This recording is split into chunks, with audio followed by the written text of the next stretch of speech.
E aí, pessoal? Pois é, estamos de volta aqui para mais um vídeo. Como é que vocês estão, meus amigos, meus irmãos, minhas irmãs? Tudo bem com vocês? Tudo tranquilo? E então, vamos para mais um vídeo? Vamos lá! Em nosso vídeo anterior, nos surpreendemos com algumas coisas que não estamos acostumados a ouvir sobre a mulher que foi surpreendida em adultério. Lembram? Ela foi levada para ser apedrejada diretamente a Jesus, quando deveria ser levada ao Sanedrim, onde antes de ser apedrejada, se fosse o caso, iria ser julgada com amplo direito de defesa e onde ela poderia se explicar, pessoal. Outra coisa, onde estava o homem com o qual ela tinha adulterado? Mais uma. Por acaso Jesus era juiz para julgá-la? Jesus concordaria em ver alguém ser humilhado da forma como aquela mulher estava sendo? Pessoal, cá entre nós, quanta coisa a gente não está acostumado a ouvir quando um pregador quer falar sobre o episódio, o acontecimento, a história de São João capítulo 8. Agora então vamos falar daquilo que na verdade os pregadores mais gostam de falar quando abordam a história da mulher surpreendida em adultério no capítulo 8 de João. Graça e perdão. Graça e perdão, na verdade, são dons extremamente maravilhosos de Deus. Mas vamos falar de graça e perdão para nós hoje, neste século 21. E vou dizer uma coisa para vocês. É fácil, pessoal, falar de perdão, até que necessitemos oferecê-lo a alguém. Mas vamos lá. Quanto de graça e perdão, vamos dizer, a igreja, ou mesmo eu e você, estamos dispostos a oferecer, especialmente aqueles que erram, como aquela mulher? Certa ocasião, ouçam bem isto, uma senhora convidou a mim e a minha esposa para assistirmos a um culto dominical em sua igreja. Um pastor conhecido até mesmo internacionalmente estaria pregando. E ela gostaria muito que a gente fosse. E é claro, pessoal, a gente foi. Nós concordamos. O templo era bem grande. Quando chegamos lá, vimos que ele cabia mais de 1000 pessoas. E como fomos os últimos a chegar, pelo menos era essa a impressão, nos sentamos nos últimos bancos. E naquela oportunidade, o pastor pregou sobre Juízes capítulo 11. E o que é que está relatado em Juízes 11? A história de Jefté. Vamos ler só o versículo 1 e 2. Vamos lá? Então era Jefté o gileadita, homem valente, porém filho de uma prostituta. Gileade gerara a Jefté. Também a mulher de Gileade lhe deu filhos, os quais, quando já grandes, expulsaram Jefté de casa e lhe disseram: não herdarás em casa de nosso pai, porque és filho de outra mulher. E apenas, pessoal, para clarear um pouco esses dois versos, vamos lembrar o seguinte: Gileade era o pai de Jefté, o qual nasceu de uma relação extraconjugal de Gileade com uma prostituta.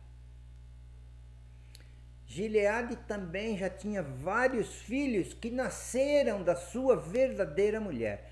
Quando estes filhos de Gileade já estavam grandes, expulsaram Gileade de casa e lhe disseram: você não vai herdar a herança de nosso pai, porque você é filho de uma outra mulher, você é filho de uma prostituta. Só para lembrar, pessoal, lá em Hebreus capítulo 11, Paulo coloca Jefté na galeria da fé dos homens de Deus.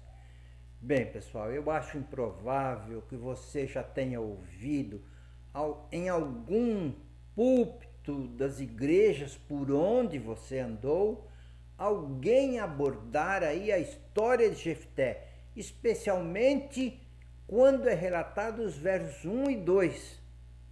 Porque ele era fruto de uma relação extraconjugal e, portanto, ele era um filho ilegítimo. Além do mais, sua mãe era prostituta e, por tudo isso, ele foi expulso da casa dos seus irmãos porque eles não queriam que Jefté, que era então seu meio-irmão, não deveria ter herança com eles. Pelo menos é o que eles achavam. Aquele pastor se deteve em 2 pontos ao abordar Juízes capítulo 11, a história de Jefté. E esses 2 pontos logo adiante você vai ver que algumas coisas que vai deixar você perplexo, vai deixar você atônito. Primeiro, o pastor tratou das relações extraconjugais e tratou também dos filhos ilegítimos. Olha, pessoal, se prepare. Se alguém ali naquela congregação tinha tido alguma relação extraconjugal, ou se alguém sabia que era filho ou filha ilegítima, essas pessoas, eu penso que ficariam meio sem jeito. A meu ver, ficariam cabisbaixos. O sermão já durava mais de 1 hora quando o pastor sinalizou que ia encerrar. Nesse momento, o pastor, dirigindo-se apenas às mulheres casadas, fez o seguinte apelo: vejam, se porventura há nesse auditório mulheres que, tendo uma relação extraconjugal, adulteraram e que, entretanto, já se arrependeram, confessaram o seu pecado e mesmo que não tenha tido seu casamento restabelecido, venham à frente, pois queremos orar com vocês, para que, se houver ainda um resquício de culpa, essa culpa seja completamente eliminada pela graça e pelo perdão que bondosamente Deus oferece. Eu e minha esposa, pessoal, não acreditávamos no que estávamos ouvindo, de modo que nós ficamos ali de cabeça baixa e nem olhávamos lá para a plataforma onde estava o pastor. Em determinado momento, cabisbaixos, percebemos que uma mulher próxima de nós se levantou e se dirigiu lá na frente. Ficamos ainda mais perplexos quando, levantando os nossos olhos, olhamos lá para frente e vimos lá naquela plataforma onde o pastor se encontrava algo como mais ou menos umas 100 mulheres, todas atentas ao que o pastor estava falando. O clima era de total silêncio. Eu estava entre abismado e admirado ao mesmo tempo. Será que eu estava sonhando com aquilo que eu estava vendo? Pensávamos que nesse momento o pastor iria fazer uma oração com aquelas mulheres.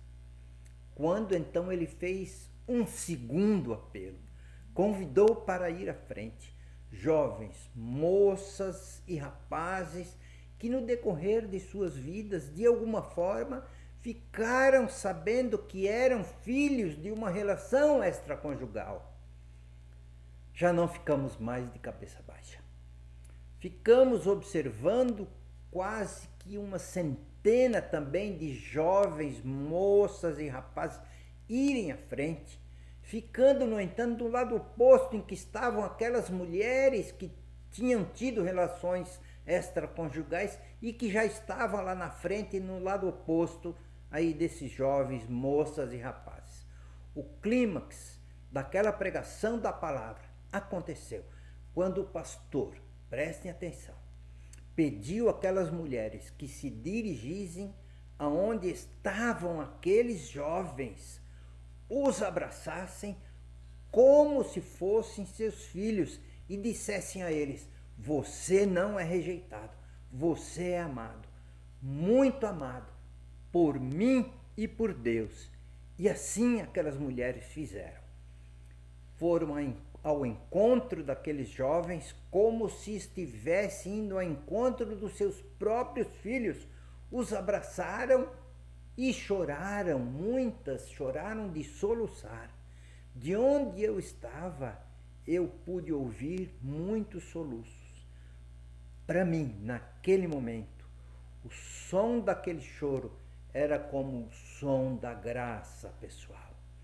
À saída, fim do culto, aquela congregação de mais de 1000 pessoas abraçou aqueles jovens e aquelas mulheres. Eu e minha esposa também abraçamos algumas daquelas mulheres e daqueles jovens. Não presenciei nenhum ato de rejeição. Voltamos para casa, eu e minha esposa, em silêncio, num eloquente silêncio, pensando: será que isso poderia acontecer na minha igreja? Aquela mulher, surpreendida em adultério, agora eu quero dizer para vocês, de forma genérica e metafórica, seja homem ou mulher, pode estar ao nosso lado na igreja, pode estar ao seu lado aí na sua igreja. Qual seria a reação, a minha ou a sua, em relação a essa pessoa se ficássemos sabendo do seu pecado? Na impressionante história de João capítulo 8, pessoal, na verdade nos encontramos todos. Com quem vamos nos assemelhar? A Jesus? Ou aos escribas e fariseus, ou mesmo àquela mulher surpreendida em adultério? É triste dizer, mas em minha vida de crente em Yeshua, em Jesus, já me deparei com muitas pessoas com pedras na mão, pessoal. Do fundo do meu coração. Tomara que você se assemelhe a Jesus com relação a alguém que pecou, qualquer que tenha sido o pecado dessa pessoa.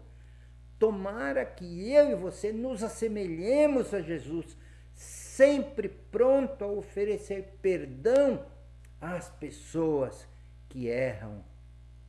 Bem, pessoal, é um tema chocante, mas estamos finalizando aqui e eu quero então agora convidar a você para se inscrever em nosso canal youtube.com/@Israel e Igreja. E além disso, pessoal, curta, comente e compartilhe esse vídeo se você gostou. E eu encerro aqui deixando para você o meu forte abraço e digo que nos veremos de novo em nosso próximo vídeo, tá bem? Até lá então. Tchau, tchau, pessoal.